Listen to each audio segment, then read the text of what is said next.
Hello and welcome to The Price of Football, the show that looks at the money behind the beautiful game, with me, Kevin Day, and football finance expert and professor of love at the University of Life, Kieran Maguire. Kieran, hello, how are you? I'm very well, thank you, Kevin. I went to my granddaughter's first birthday party yesterday, so it was a very giddy experience. I bet. And did she like the spreadsheet you bought her? Very impressed. Impressed. She looked at it for all of a millisecond, I suspect. Yeah, baby's first spreadsheet, the price of rusks and milk, etc. That's lovely. Do send her what's she called? She's called Violet. We'll send Violet our love and the love of all our listeners. I'd be a great granddad, but my boy's at that stage of, I'm not bringing a kid into this terrible world, Dad. You know, didn't ask me. I just want something to play with, basically. The cat's got the hump because she just had the flea treatment. Now, Kieran, we are recording this on the last day of the season, and we both want to get it out of the way so we can sit down and see what unfolds. But of course, our season never ends. We will be here throughout while the Champions League goes on and until our Premier League comes back, because football finance never sleeps, Kieran, does it? Unfortunately not. If you think that when we started this show, we thought it would last for 3 weeks, 20 minutes a week, and then we'd run out of material. Yes, but thankfully there are enough shithouses in the world so we don't have to run out of material, basically. I think it's the first time I've sworn on this pod. It's normally your job. It's questions day, Kieran, but we do have a couple of news items, as ever. The first one is an interesting one. Following on from Saudi Arabia pulling the plug on Premier League TV matches last week, China has done something similar, haven't they? Is that because they really don't want to watch Burnley and Brighton this afternoon? Well, if they got any sense, they would take that particular approach. But this is, once again, it's to do with geopolitics. It's linked to the Huawei dispute, where the government has pulled the plug on Huawei having involvement with 5G. It's linked to issues in Hong Kong and the deterioration of relationships. So what happened was was it Wednesday night that Liverpool were playing Chelsea? Yeah. That match was supposed to be shown on one of the very high-profile channels in China, and they stuck it into a sort of a back alley channel, one that doesn't get watched very often, which seems very strange because the Chinese president, Mr. Xi, he's very keen on football. He wants China to host the 2030 World Cup. China have just paid £535 million for the Premier League rights, wow, which is 12 times up on the previous deal. So to stick it on the equivalent of the shopping channel or something of that nature does seem a little bit strange. I'm guessing, though, Kieran, if they've paid that amount of money, the Premier League won't give a flying monkeys on which channel it's shown. But there are tensions, of course, between Britain and China at the moment. Will this have implications for those clubs in the Premier League, like Palace, who have Chinese sponsors, and you've got a club like Wolves that are owned by Chinese business people? Is this a potential problem for them? If the disputes with China continues, then, because you rightly said we've got Wolves, Palace have got Chinese sponsors, Southampton have got Chinese owners, West Brom, who've just been promoted, they've got Chinese owners. Even Manchester City are 13% owned in China. And we are seeing clubs such as Manchester United opening a theme park in China. Now, if relations do deteriorate, we could end up in a similar position to what happened between China and the NBA last year, where the Houston Rockets general manager, Daryl Money, he retweeted something which appeared to be supporting some of the protesters taking place in Hong Kong, and China then dropped the NBA like a stone. They reckon that's costing the NBA up to $500 million a year.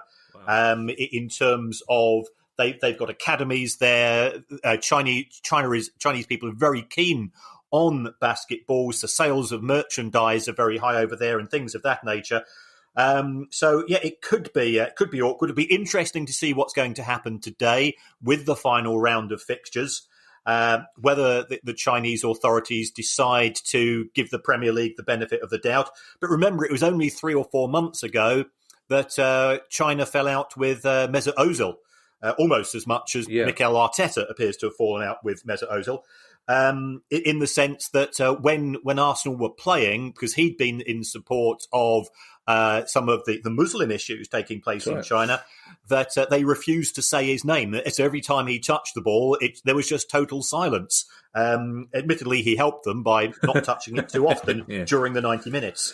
Do we know, Kieran, whether the Chinese authorities announced the reason why they shunted the Liverpool game onto a lesser channel, or do they not feel they need to do that sort of thing for their people?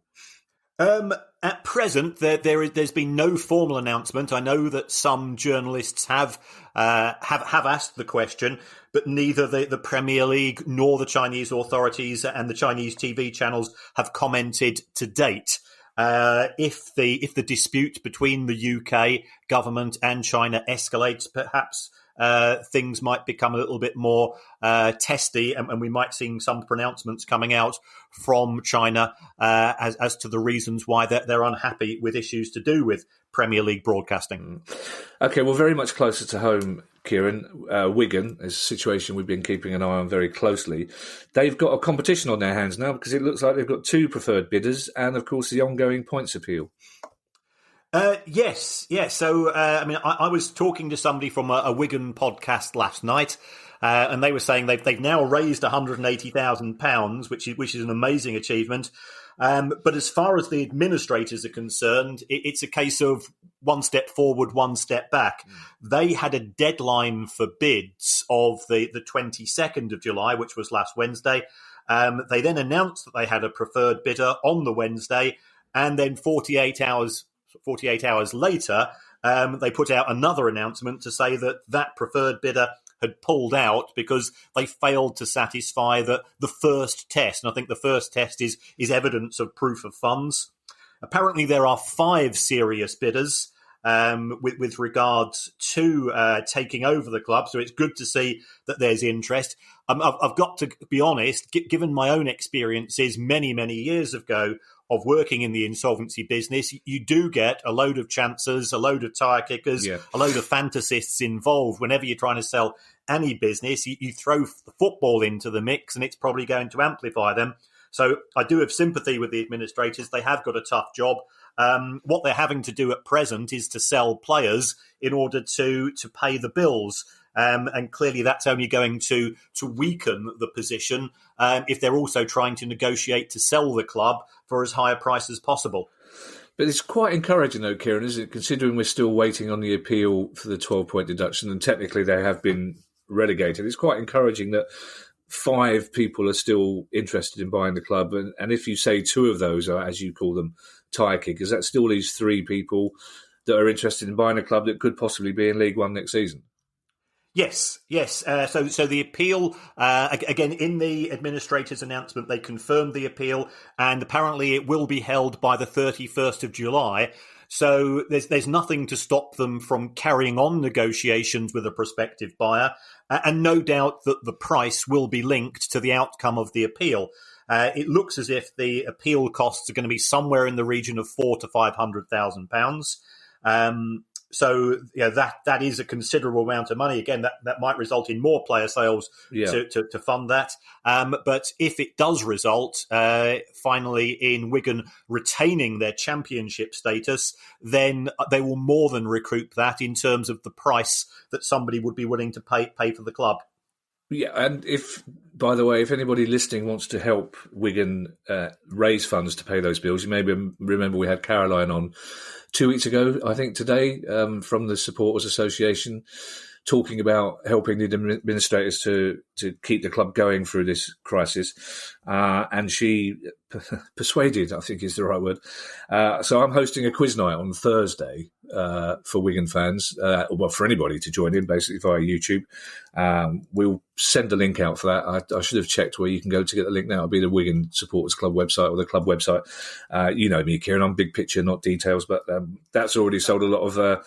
It's already sold a lot of virtual tickets. We'd love to have you on, and hopefully we can raise a lot of money or a lot more money to help Wigan through this. Birmingham City is a club we haven't mentioned for a while, but Jude Bellingham has just left them for Dortmund, and the club have retired his number 22 shirt. That must have been a hell of a deal because he's a youngster, isn't he? Yes, yeah, it's a bit of a strange one. I think we need to dig behind this. I mean, by all accounts, his transfer to Dortmund makes him the most expensive 17-year-old player in history.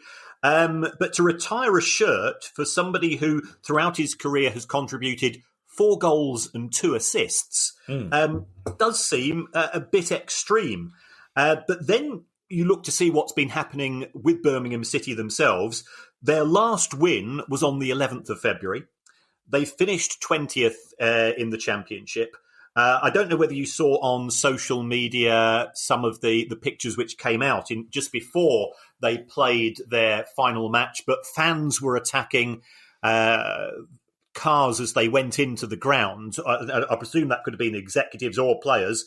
So there's clearly quite a deterioration in the relationship. The manager, Pep Clotet, he was sacked recently as well. So this is a club in disarray.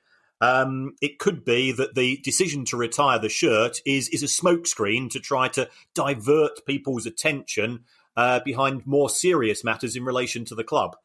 Yeah, it's a strange job. I understand when a club will retire the shirt of a player who's been there for 20 years, but even then it's a slightly redundant procedure because all that means is you can't buy a club shirt with number 22 on it, and the new signing comes in from an Italian club is completely bemused by the idea that he has to wear 23 and not 22, and it's a strange gesture. But as you say, one even more strange for a player that is obviously clearly very talented, but hadn't been there that long. It's a shame to see things deteriorating at Birmingham because they are an exceptionally friendly club, albeit with quite a robust fan base, some of them, I have to say. But it's also interesting it's becoming a trend, isn't it? How many teenagers are leaving our game for Germany?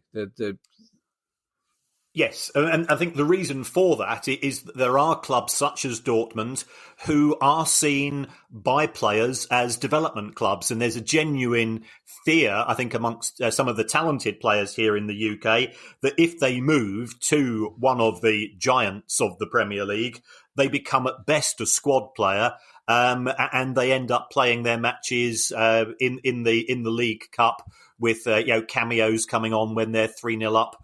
In a Premier League game, if you are 17, you want to play football, and that's the long and the short of it. And what Dortmund have shown with the likes of Jordan Sancho and so on is that if you go there, you will be given a greater opportunity to show your talents than perhaps you would do in the Premier League. Given that there's so much pressure on clubs in the Premier League to be up 1 or 2 places, because as we were discussing recently, every individual place is worth around about £2.7 million. So there's no opportunity to blood talent really, because the price of being 2 or 3 positions further down the league table, if you've brought in a bunch of youngsters, is something where you got the finance director or the chairman saying to the manager, actually, mate, don't bother. Can I just say before we continue, Kieran, I have so far been very impressed by the way you've started your answers, because I have at least twice tried to lure you into saying very much so, because I'm aware that there is a drinking game going on today where people are going to have a bottle of beer every time you say very much so. Oh, okay. And I did you not see that on Twitter? So I'm sincerely trying to lure you into saying it as many times as possible, so that come 4 o'clock and kick off Premier League time, there's going to be 3 or 4 people who won't have any clue what's going on. Neil Elliott has asked our first question today, Kieran, because it is Questions Day. Palace and Brighton, Kieran, have got nothing to play for today, thank God. But some people, like Neil, recognise the enormity of our rivalry. Neil is, like you, he points out, a season ticket holder at the Seaweed, and therefore, I imagine, is the owner of a Volvo estate car and or a golden retriever.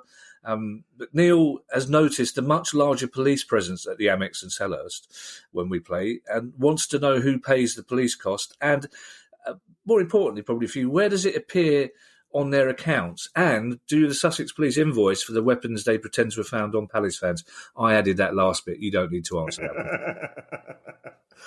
Right. In terms of police costs, there's not a lot of love lost between, I think, senior police officers and football clubs, because the club only bears the costs of their property footprint.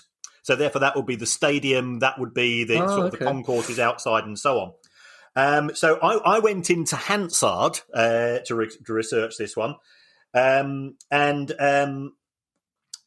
total costs of policing football in England and Wales the last season was £48 million, of which the police managed to recoup only £5.5 million. Is that so?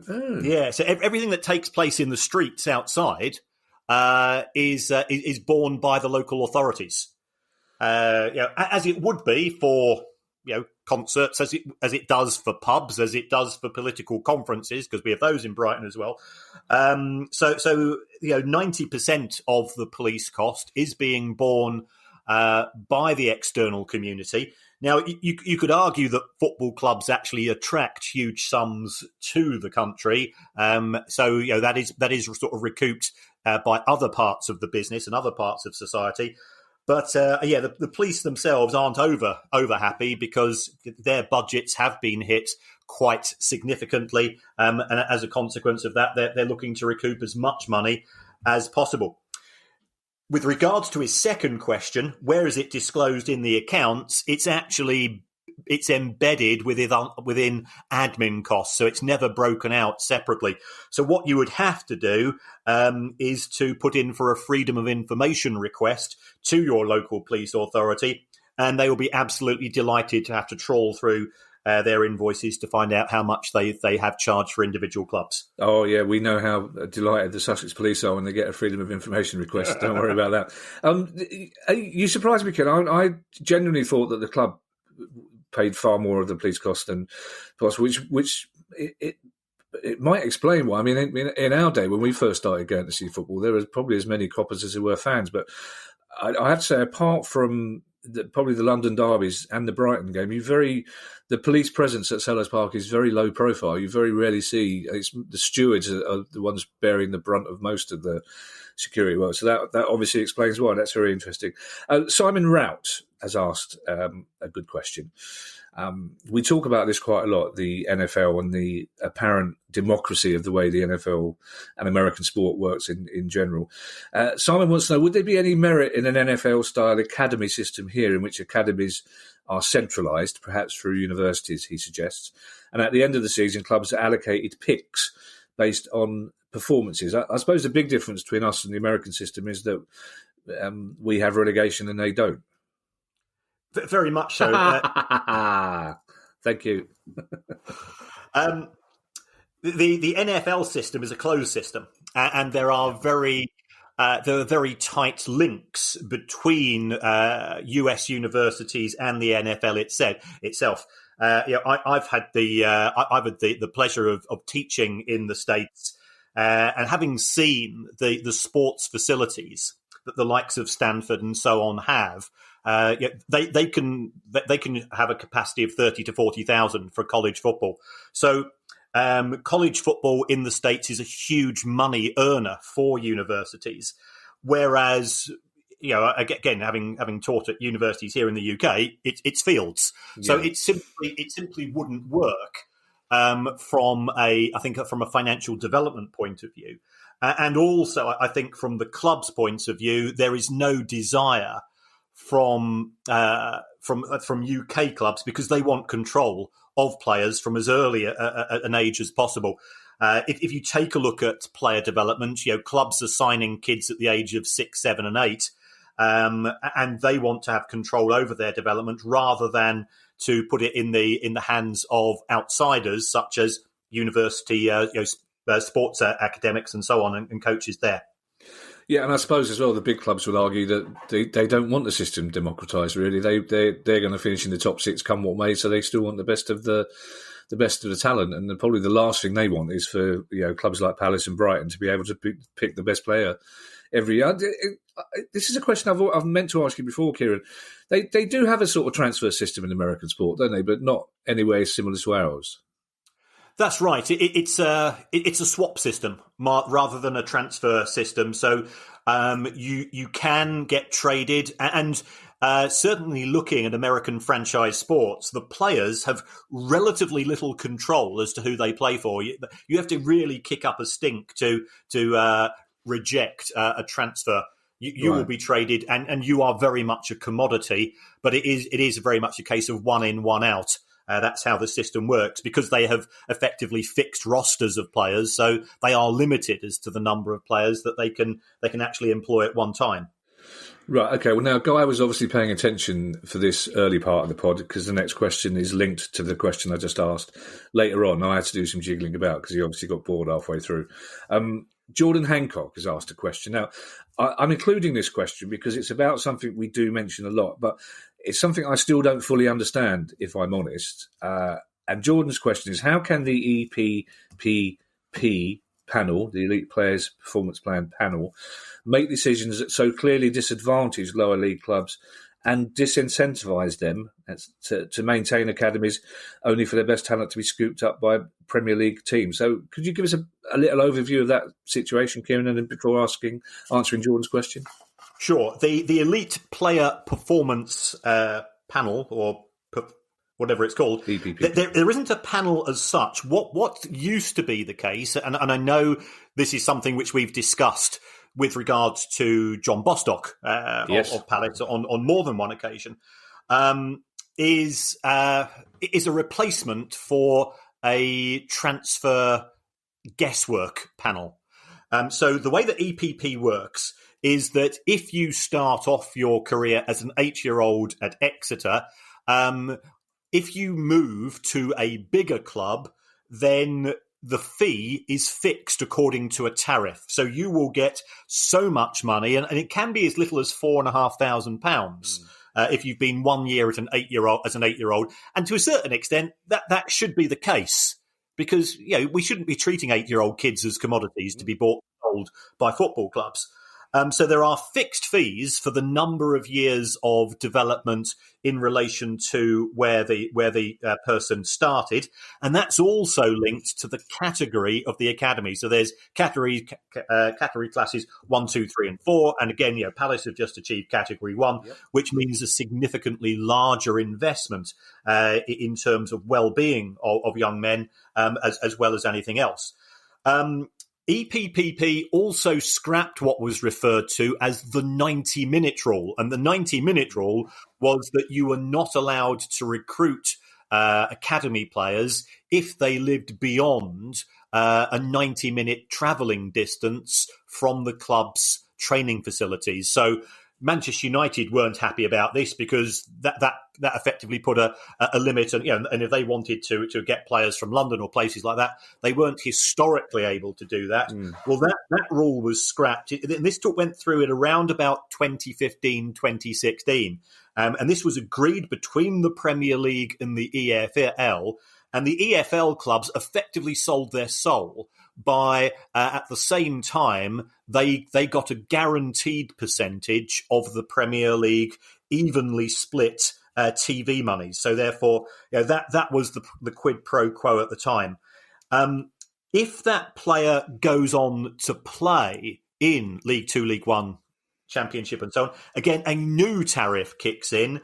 And this means that the maximum a club can receive, by the looks of things, it's going to be £1.3 million for a player who was, let's say, at the Academy of Exeter, who goes on to play 100 games for Chelsea. Now, that is an absolute bargain. And you can see why fans of lower league clubs are now realising that perhaps they did sell their soul, or rather the owners sold their soul in order to get this guaranteed money from the Premier League TV pot. That's very interesting. This is related. I don't know if you saw it the other night. I'm just going to recommend this to all our listeners. It's on ITV. It's a documentary that kind of went unnoticed. I think it was like 11 o'clock Friday night, but it was about the season that became the Premier League, basically. It's about the last season of the Football League and the shenanigans, as you would say, that took place to start the Premier League. If people want to look out for that on Catch Up TV, it was on ITV. It's really, really interesting documentary, but also fascinating to recall, as we've talked before, about how low the figures were in those days.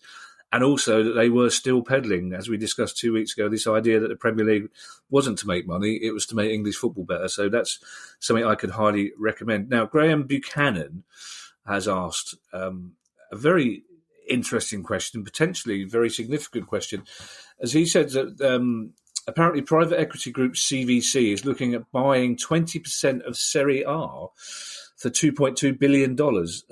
And basically, Graham's question is why and how would they make money? And then wants to know, I mean, could this be a game changer in terms of, say, Saudi Arabia, rather than trying to buy Newcastle, they would try and buy part of the Premier League. Could you buy the Premier League? What would the Premier League be worth if that did happen? Could you buy it? Well, very much so.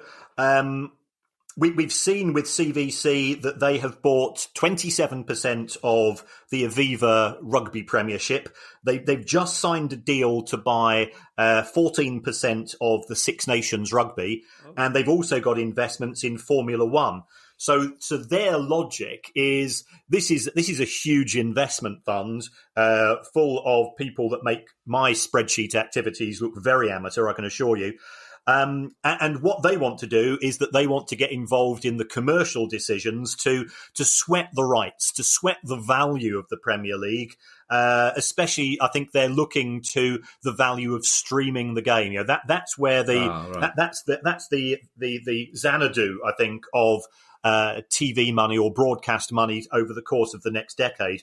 So CVC think that they know the answer to this. They've realised that there are big audiences for rugby. So if they're going to be paying, these sums for Serie A, it's $2.2 million for a 1/5 share, and that money then gets distributed. Because if you take a look at the accounts of Premiership rugby clubs, and I do monitor those as well as football clubs. Kieran, you don't, do you?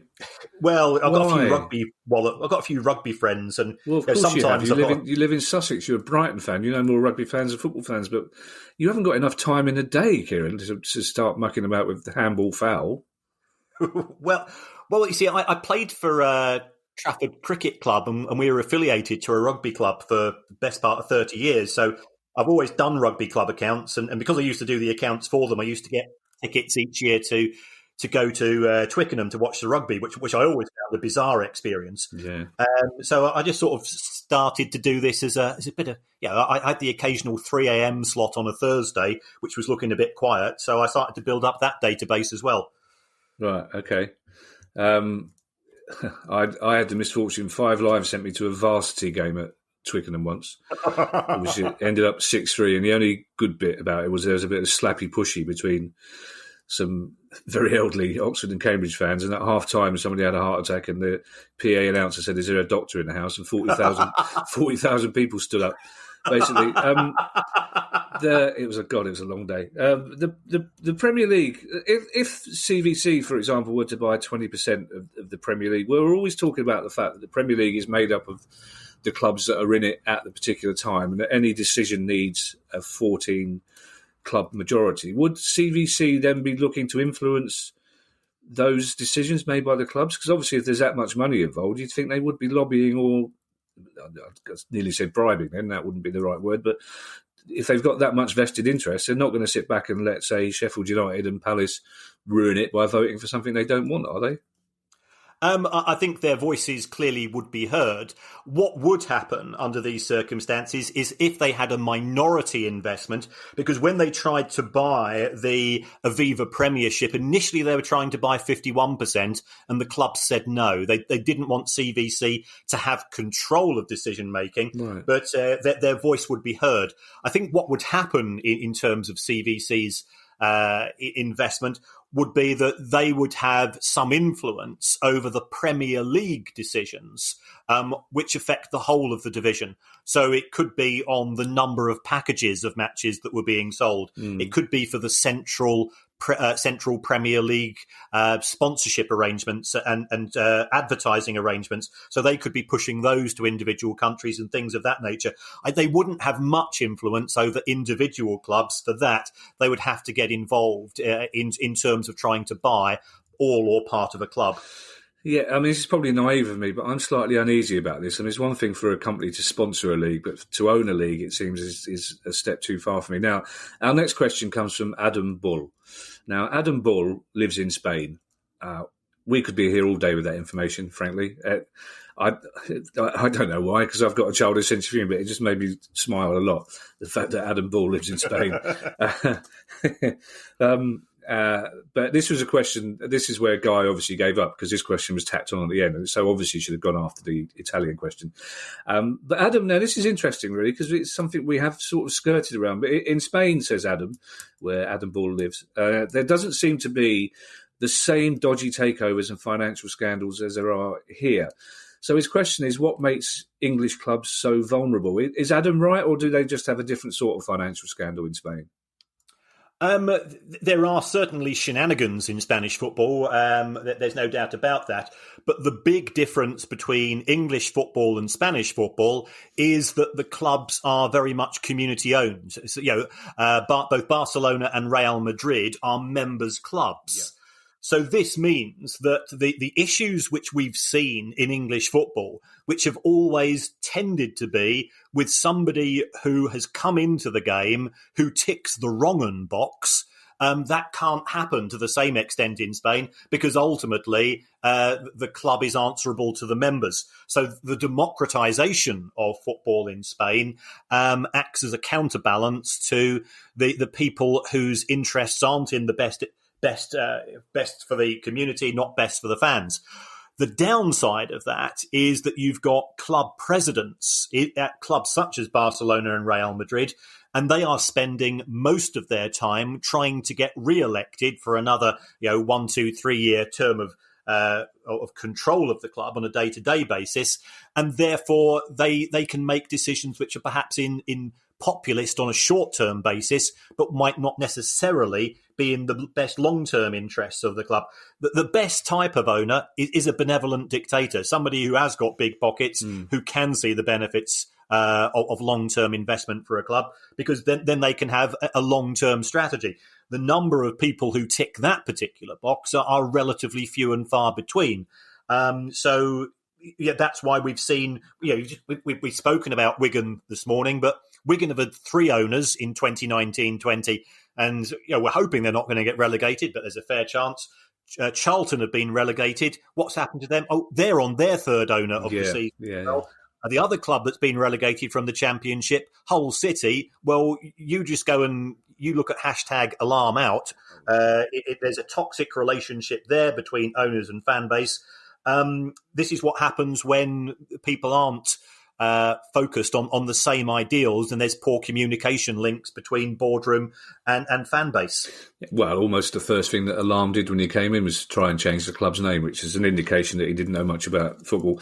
I suppose Dave Whelan at Wigan would be one of the few remaining examples of that benevolent dictator when he was there, wouldn't he? It's that sort of deep pockets, hometown club, let them get on with it type thing.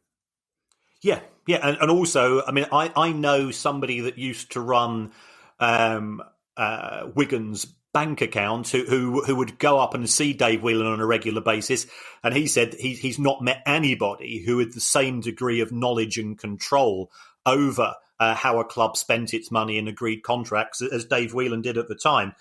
He said he was the best club owner he's ever had to deal with. That's really interesting, isn't it? Because, I mean, I met him a couple of times, and his public image was one of the sort of kindly, benevolent uncle, broke his leg at Wembley, But that's interesting to hear that he had that level of control. Now, our next question comes from Brian Coughlin. Could be Coughlin. It seems to be an Irish surname, and if my family's anything to go by, they can't agree on how that name is pronounced. So apologies if I got it wrong, Brian. But it's another interesting question, and it's more of an accounting question. So you'll be chuffed to learn that, Kieran. Brian says footballers often have quite technical bonuses embedded in their contracts, as we know, goals scored, appearances, minutes on the pitch, etc. Who in the finance department monitors this for purposes of payment? I mean, would there be?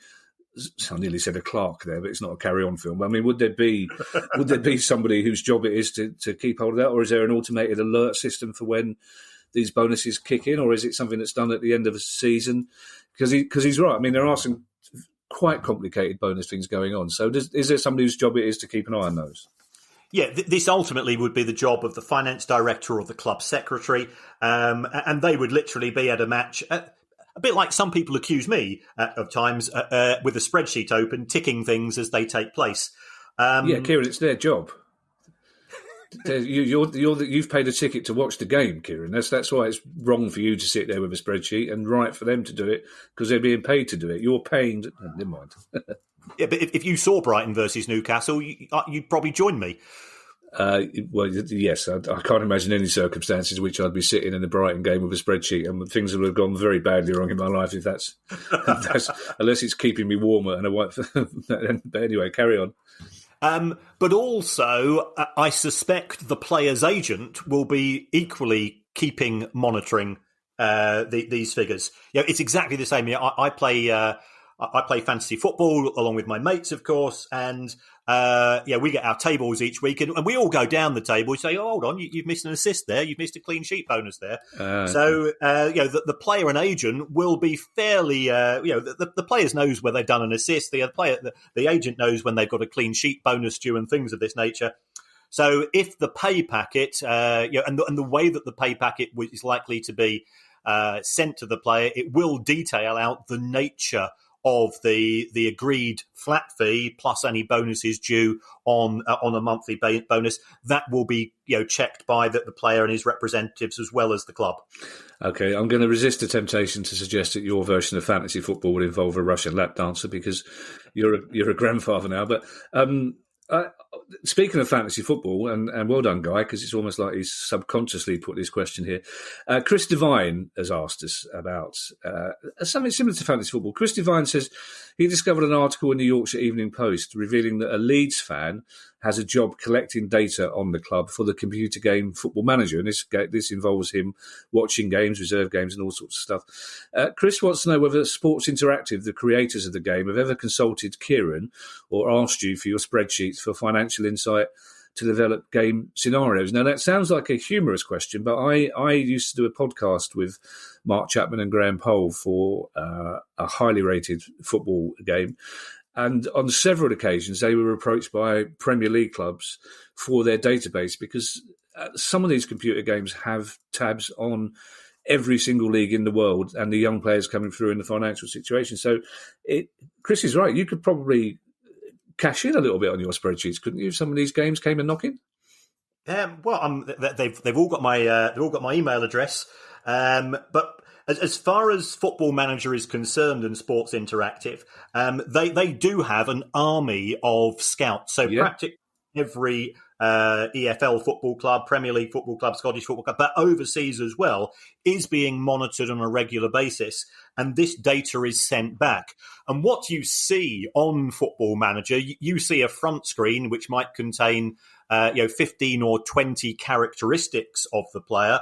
But behind that is a far more complex engine with lots and lots of other data elements, and that is what's being sold to Premier League clubs. Tom Markham, who is people might know he developed the valuation method for determining Premier League club values. He's an ex-student of ours at Liverpool. I know Tom quite well. He has been involved in selling those particular rights because the Premier League clubs realise that they need to start to use data because we do recruit on a global basis. And also, if anybody wants to see some of Tom's work, he was one of the producers of the film Kaiser, which is the story of a Brazilian footballer who had a 20-year career without playing a single match. And it's one of the funniest, weirdest films. It was very surreal, very, very Brazilian in the sense that this guy claimed to be a professional footballer. All the other footballers at the clubs knew that he couldn't play to save his life, but he used to organise the parties and the women for the squads. So therefore they always welcomed him with open arms when he joined the clubs. If you get a chance to watch it on Netflix or whatever, your jaw will hit the ground. Yeah, I was just chuckling there. That's a very Sussex thing to say. It's very Brazilian, very Brazilian. Now, our last question comes from Maximilian Butte, and Maximilian is from Romania. So I apologise in advance for what may be a myriad of mispronunciations here, including your name, Maximilian. Maximilian supports a fourth-tier team in Romania. That's the second lowest. They're called Olympia 1921 Satu Mare. It's financed by the fans. Now, Maximilian says we're not allowed to sell tickets, he says. Instead, we have a raffle which people enter by donating a minimum of 5 leg, I believe is the plural of the leu, which is about £1. Only the coach has a monthly wage, and players get paid on a game-by-game basis. Kieran, he wants you to suggest what they can do to increase their revenue or to ensure financial stability and sustainability. And Maximilian says, thanks in advance. This could be my favourite question ever, really, because it's a great question. Just for a bit of context, Olympia 1921 Satu Mare are a Phoenix club. Satu Mare, obviously, the volatile history, but this is a Phoenix club that legally has no connection with the original club. It's in the very top left corner of Romania, or if you prefer, the northwest. So yeah, they're a small team with a small fan base, but they are owned by fans. And Maximilian is a chancellor, and he's asked you a question. Fair play to him. And what can you suggest? I mean, we're adding another string to your bow here now, consultant. Right. Well, I have given this one some thought. What they need to do is to sweat the assets. So, what have they got as assets? They've got a stadium. Are they using that for non-football purposes? So, have they got catering rights? Have they got a hotel there, or things of that nature? Could they turn themselves into, if they've got a bit of history, into one of those foreign clubs that hipsters would like? Yeah, so we've seen those in Germany and places like that, where the Guardian readers go on a weekend basis to drink craft beers and support this club because it fits in with their political ideals. Like St. Pauli, for example. St. Pauli is a perfect example. Yeah, very much so. And if you look at St. Pauli's merchandise sales for a club of its size are phenomenal by German standards. So that type of merchandise, making themselves outsiders, perhaps on the back of that, selling some form of streaming rights to the games, I think that would be a way forward. But clearly, given where they are in the Romanian league at present, it's very difficult to get recurring income domestically. So I think they need to look outside of the country for investment and support. Yeah, they do seem to have quite a natty yellow and blue kit as well, which is I would buy a retro version of that without a doubt. It's so there's a club. I mean, Whitehawk, Dulwich Hamlet are clubs that have kind of almost deliberately remarketed themselves as hipster clubs.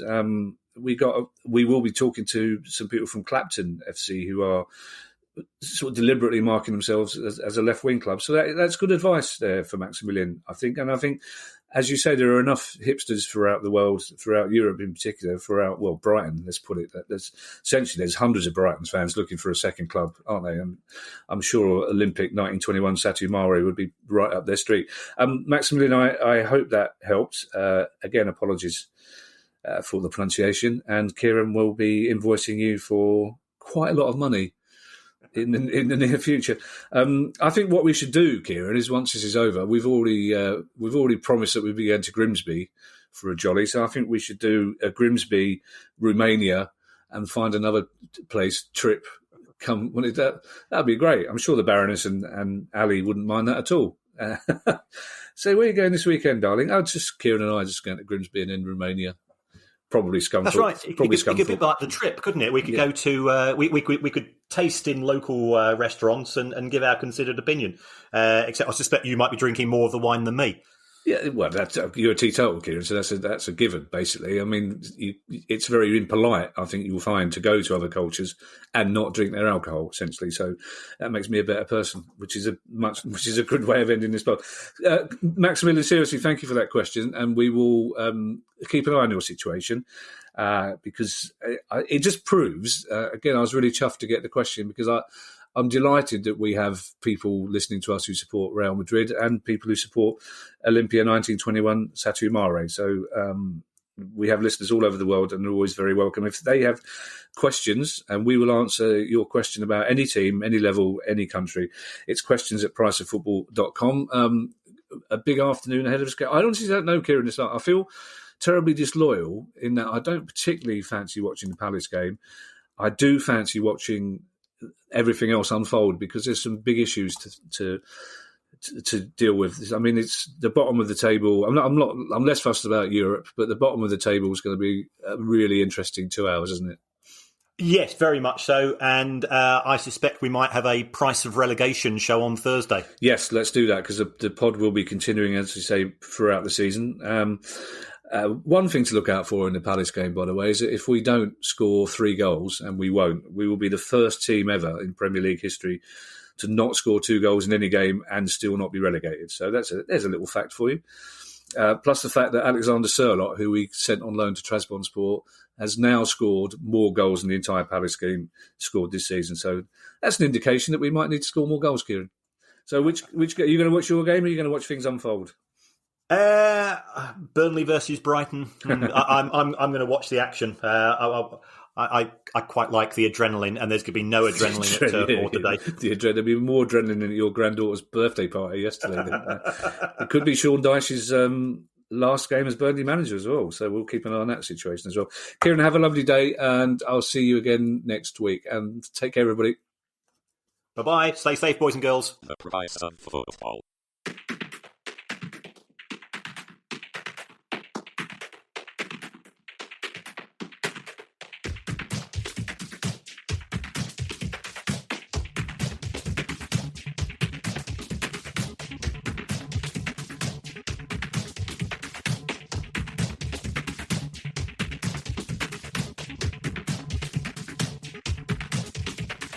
The price of football.